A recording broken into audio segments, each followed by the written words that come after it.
Halo, halo, apa kabar? Waduh, ini Bung Rocky kelihatannya mesti berhenti di pinggir jalan ini ya. Biasanya kalau kayak gini pasti habis naik gunung Bung Rocky ya. Ya, ini breaking news. Ya, ini ya. baru mau naik nih, mau ke Pangrango, jadi sebentar di Cipanas. Ya, Demi mengevaluasi keadaan yang menyedihkan dalam politik Indonesia. Oke, jadi Pak Jokowi ini sekarang kan sedang berada di Amerika, US Asian Summit gitu ya, menghadiri itu di Washington, tiba dan menggunakan pesawat charteran Garuda gitu. Walaupun orang mempersoalkan kenapa nggak pakai pesawat kepresidenan gitu dengan alasannya karena untuk efisiensi rombongannya cukup besar, 68 orang. Tapi ada juga yang nyebut wah ini rombongannya kelihatannya menteri pro 3 periode pro perpanjangan karena ada Bahlil, ada Lutfi, ada Pak Luhut kan gitu-gitu ya. Tapi yang mendapat banyak sorotan orang itu adalah kok kenapa Pak Jokowi sampainya di Amerika hanya disambut ketika tiba di pangkalan militer Amerika hanya disambut oleh duta besar kita, tidak ada official dari Amerika. Begitu juga ketika sampai di hotel hanya disambut oleh Pak Menlu Retno Marsudi. Itu kan gitu banyak disoroti. Itu satu soal. Yang kedua, ini hari ini sudah mulai ada pelantikan 5 gubernur ya yang menjadi pejabat sementara. Tahun ini akan ada 7 gubernur yang dilantik. Total kalau tidak salah sama bupati dan wali kota 101 pejabat gubernur, wali kota dan bupati, Bung Rocky. Ini juga soal serius dalam demokrasi kita yang sudah lama kita ingatkan. Nah, soal-soal itu saya kira yang hari ini mungkin kita mau ajak para viewer kita untuk mendiskusikannya, Bung Rocky.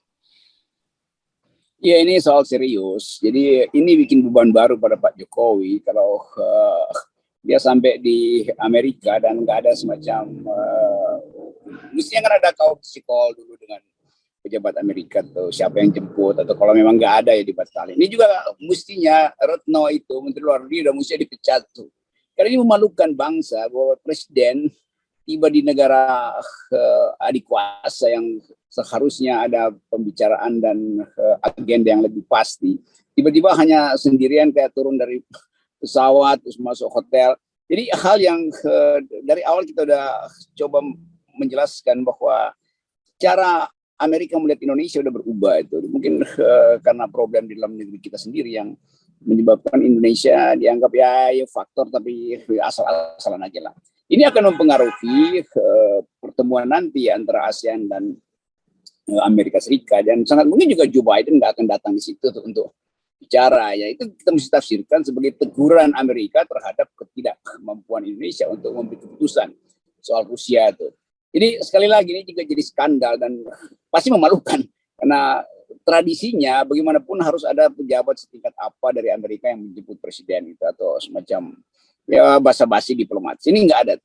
Jadi sampai di Amerika presiden udah dibully lagi sama netizen kan, kok begitu presiden kita kayak turis doang nyampe ke Amerika mau ngomong apa, dan orang anggap memang nggak ada poin Indonesia di dalam soal ASEAN dan forum ASEAN Amerika itu. Jadi itu bayangan kita tentang merosotnya profil internasional Pak Jokowi.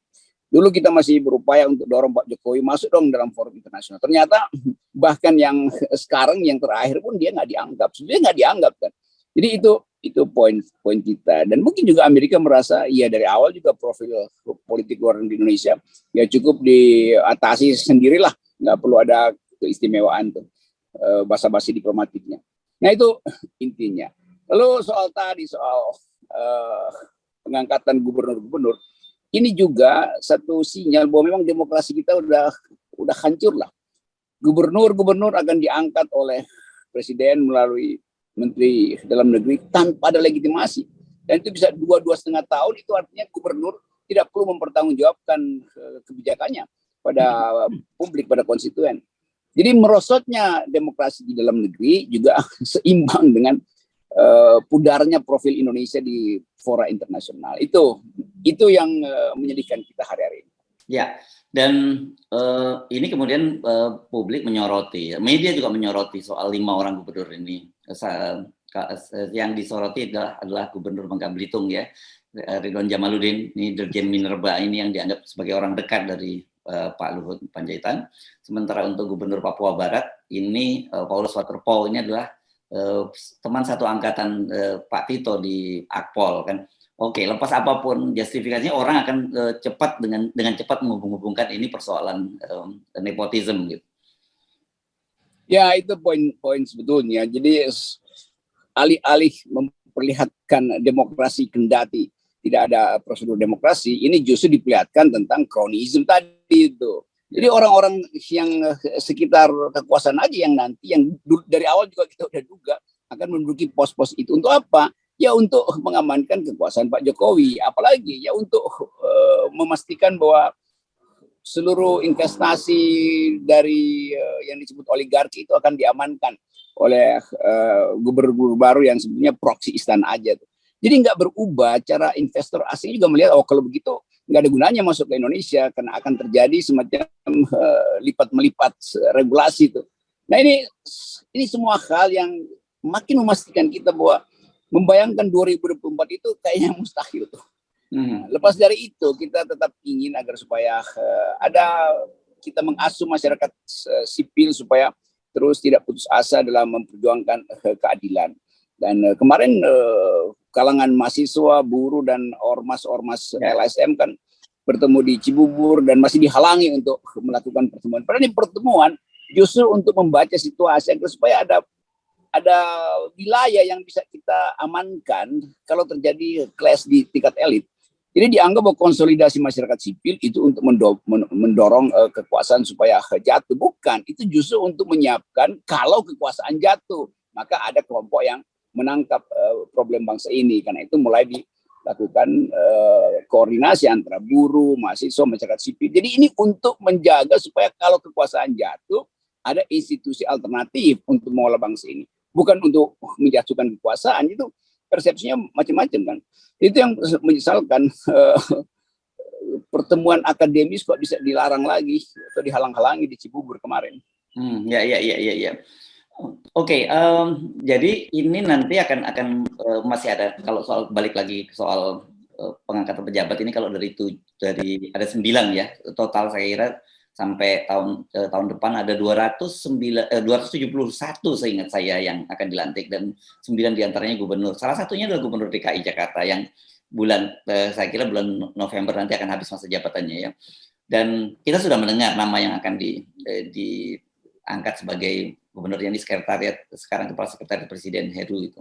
Dan kelihatannya biasanya nama-nama begini sih hampir dipastikan ini mungkin nggak akan beda jauh lah gitu. Dan kita kan jadi tahu, oh loh, ini yang diangkat adalah orang-orang dekat para presiden maupun orang-orang dekat lingkaran presiden. Dan kita tahu padahal esensi demokrasi itu kan seorang pemimpin yang dapat legitimasi dari rakyat. Bagaimana mungkin mereka memerintah sampai 2-2,5 tahun atau bahkan 3 tahun tanpa legitimasi dari rakyat? Ya kalau ada akal sehat, mestinya perpanjang aja kan, Anies diperpanjang, gubernur yang lain diperpanjang. Itu lebih masuk akal karena dia masih punya legitimasi itu. Demikian juga pejabat daerah yang lain. Jadi memang terlihat dari awal ini didesain untuk regrouping politik sambil menyingkirkan mereka yang potensial untuk secara kritis mempersoalkan kekuasaan. Jadi 200 lebih kepala daerah itu menandakan bahwa oligarki dan otokrasi akan menguasai Indonesia menuju 2024. Nah bahayanya di situ. Sementara kita lihat contoh-contoh bagaimana pemusatan kekuasaan itu diakhiri dengan berhentinya presiden siapa kemarin itu? Raja Paksa. Demikian juga soal Filipina itu. Jadi sekali lagi seolah-olah kita nggak ada ide untuk menghasilkan demokrasi itu. Nah, kenapa itu terjadi? Karena koordinator istana itu hanya melihat secara satu sisi bahwa Presiden Jokowi harus diselamatkan. Jadi semua ini adalah upaya untuk menyelamatkan Presiden Jokowi, gitu. Karena itu dipasanglah orang-orang istana. Padahal kalau dari sekarang dicicil demokrasinya, orang akan lega bahwa oke, Presiden Jokowi akan meninggalkan jejak bukan mematikan demokrasi, tapi menghidupkan kembali ide demokrasi. Karena itu kepala-kepala daerah tidak diangkat berdasarkan like and dislike pada presiden. Kalau ini langsung terlihat, like and dislike-nya langsung terlihat. Orang istana ditaruh di DKI yang memang untuk mengatur ekonomi politik DKI. Demikian juga wilayah-wilayah yang lukratif secara ekonomi, di mana izin-izin pertambangan dan ekstraktif industri masih dipegang oleh oligarki, ditaruhlah orang yang nanti akan memperpanjang izin-izin itu kan. Kan itu cuma itu intinya sebetulnya tuh. Dan itu semua bagian buruk dari kekuasaan. Ya, dan kalau Jakarta pasti fokus orang nanti bagaimana dengan kelanjutan reklamasi pulau-pulau di pantai utara Jakarta. Yes. Ya. Jadi nggak perlu kaget nanti. Jelas. Ya, nggak perlu kaget kalau kemudian tiba-tiba terwujud semua itu pembangunan reklamasi itu berlanjut gitu pada tahun depan ya, Bung Rocky.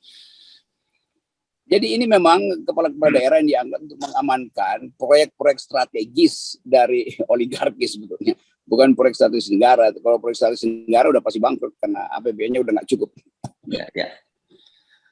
Oke, sekarang kita balik lagi ke soal Pak Jokowi ya di Amerika ini. Ini seperti kita sebutkan bahwa diam-diam kan sebenarnya terjadi pertarungan yang cukup serius ini baik di level pemerintah, di lingkar istana sendiri dan partai-partai pendukung pemerintahan. Kita ingat bagaimana serangan PDI terhadap minyak goreng, mafia minyak goreng. Dan mereka secara terbuka kan menyebutkan bahwa ini merupakan upaya fundraising, penggalangan dana untuk biaya penundaan pemilu.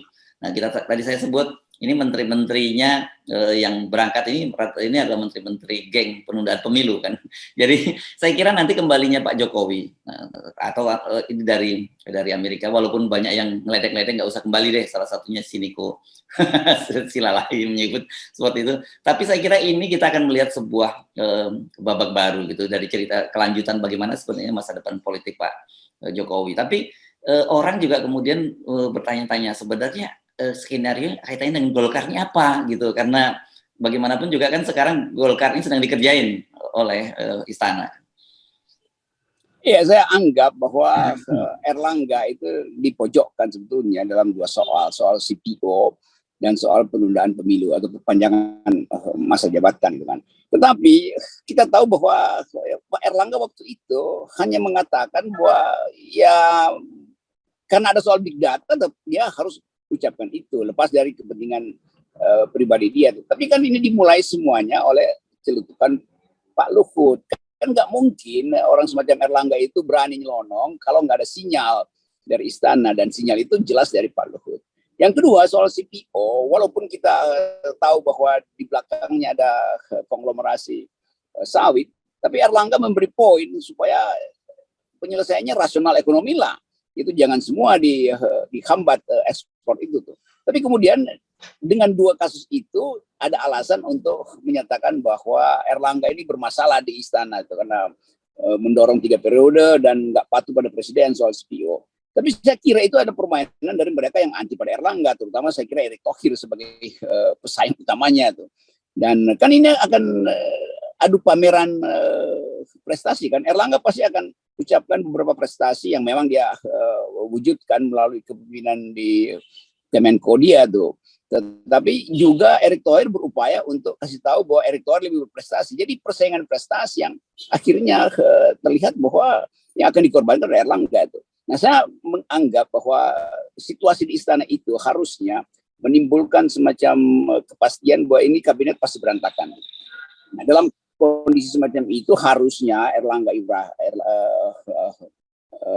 Hartarto itu ambil semacam posisi di depan untuk mengatakan bahwa saya lakukan segala sesuatu secara teknokratis, kenapa saya diserang, kan itu intinya kan. Nah, selama Pak Erlangga itu diam, itu artinya publik akan anggap bahwa berarti Erlangga memang punya banyak komorbid secara politik, soal pidananya lah, soal kasus-kasus di belakangnya yang sekarang udah diramai di media massa. Jadi harusnya ada klarifikasi yang jelas dari Golkar supaya orang nggak menduga-duga bahwa ada kasus pada Erlangga, kenapa dia disasar oleh mereka yang anti perpanjangan maupun mereka yang anti CPO tuh. Jadi hal semacam ini yang mesti diklarifikasi. Saya mendorong supaya Partai Golkar datang dengan gagah berani, pasang bendera Golkar gede-gede dan lakukan perlawanan, karena orang melihat tuh sebenarnya kesalahannya apa itu. Nah, jangan sampai rumor-rumor saja yang beredar di dalam politik kita.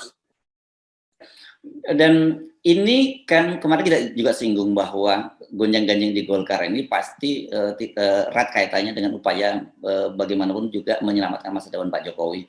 Kemudian orang berspekulasi apakah kemudian Golkar ini akan digunakan oleh Pak Jokowi sebagai kendaraan berikutnya, kan gitu, dalam konteks perpanjangan masa jabatan.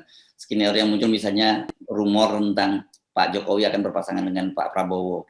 Jadi tapi Pak Prabowo yang jadi presiden, jadi tetap saja gitu. Nah ini yang begini-begini kan rame dan kita tentu sekarang ini kita lagi memantau kenapa PDI kok seperti menurunkan tensi serangannya kepada Pak Jokowi kan berbeda dengan sebelum masa Lebaran gitu. Apakah karena Pak Jokowi sudah datang ke Bu Mega dan menyatakan bahwa seperti katakan Mbak Puan banyak hal-hal yang strategis dibicarakan. Jadi orang berpikir apakah akan ada konsolidasi kekuasaan, Bung Rob? Ya itu yang hari-hari ini atau dalam minggu ini kita pastikan bahwa PDIP dulu kita analisis, sangat mungkin PDIP bahkan disuruh tulis sendiri mau menteri apa tuh. Dan Ibu Mega mungkin menganggap bahwa masih ada kesempatan dalam 2 tahun ini untuk dapat proyek-proyek strategis dengan kedudukan baru di kementerian tuh. Jadi itu yang terjadi, apalagi dengan kasus sekarang Erlangga pasti dihajar oleh PDIP itu Golkarnya tuh. Dan sekaligus menunjukkan bahwa ada regrouping dalam politik seminggu ini, tetapi basisnya adalah sekedar tukar tambah kepentingan. Di belakang basis itu ada problem ekonomi, soal daya beli, soal harga pangan, soal harga energi. Jadi percuma kalau konsolidasi politik dijalankan, tapi ekonominya tetap ambruk. Apalagi di mata internasional, Indonesia dianggap ya negara yang udah punya masalah, sehingga nggak perlu dikasih karpet merah untuk dijemput di Washington. Jadi seluruh keterangan publik hari ini, atau keterangan yang bisa diperoleh publik, tetap hanya melihat bahwa tukar tambah politik itu hanya akan memperkeruh keadaan. Kan nanti tiba-tiba PDIP dapat kursi lagi, lalu alasannya apa? Ya karena PDIP udah mulai kasih sinyal untuk kembali mendukung Presiden Jokowi, mungkin diperpanjang lagi. Jadi hal-hal semacam itu yang membuat demokrasi kita itu hanya ditentukan oleh kepentingan sesaat, bukan nilai demokrasinya sebetulnya yang perlu kita tegakkan. Nah itu bahayanya begitu. Kalau tukar tambah politik seolah-olah itu adalah bagian dari proses demokratis, padahal itu adalah sebaliknya.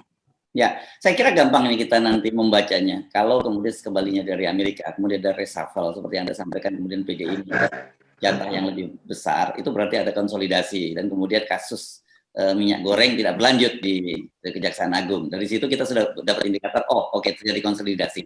Tetapi bila itu tidak terjadi, kemungkinan akan terjadi hal-hal yang jauh lebih serius dari itu. Ya saya melihat ini semua political player ini, termasuk PDIP ini kayak memancing di air keruh gitu, mau dapat keuntungan aja, kepentingan hal-hal yang pragmatis. Padahal sebetulnya orang berharap PDIP betul-betul datang dengan cara berpikir yang lurus lah, yang menyediakan diri untuk menjaga marwah demokrasi bangsa ini. Jangan dipakai buat sekedar tukar tambah. Dan partai-partai lain juga begitu pada akhirnya melihat bahwa kalau PDIP tukar tambah ya berarti yang lain juga bisa lakukan hal yang sama itu. Tapi saya tetap tahu bahwa PKS, Demokrat itu nggak tergiur untuk melakukan politik semacam itu. Nah, kita mau ingatkan bahwa bandul politik selalu pindah secara ekstrim dari mereka yang tidak punya nilai atau tidak berperspektif politik nilai, itu akan ditinggalkan oleh publik nanti itu. Dan orang akan pindah pada mereka yang punya perspektif nilai. Jadi oposisi pasti akan menguat, apalagi buruh dan mahasiswa dalam 1 bulan ini akan lakukan konsolidasi, sementara partai-partai besar sibuk dengan tukar tambah politik. Jadi ke depan nanti dalam 1-2 minggu ini kita akan lihat kontras nilai antara mereka yang ingin menyelamatkan Indonesia dan mereka yang sebetulnya sedang mengubur Indonesia. Oke, baik. Terima kasih Bung Rocky dan selalu kita ingatkan bahwa salam 0% yang terbaik. Ya, itu selalu poin kita. Oke, thank you. Sip.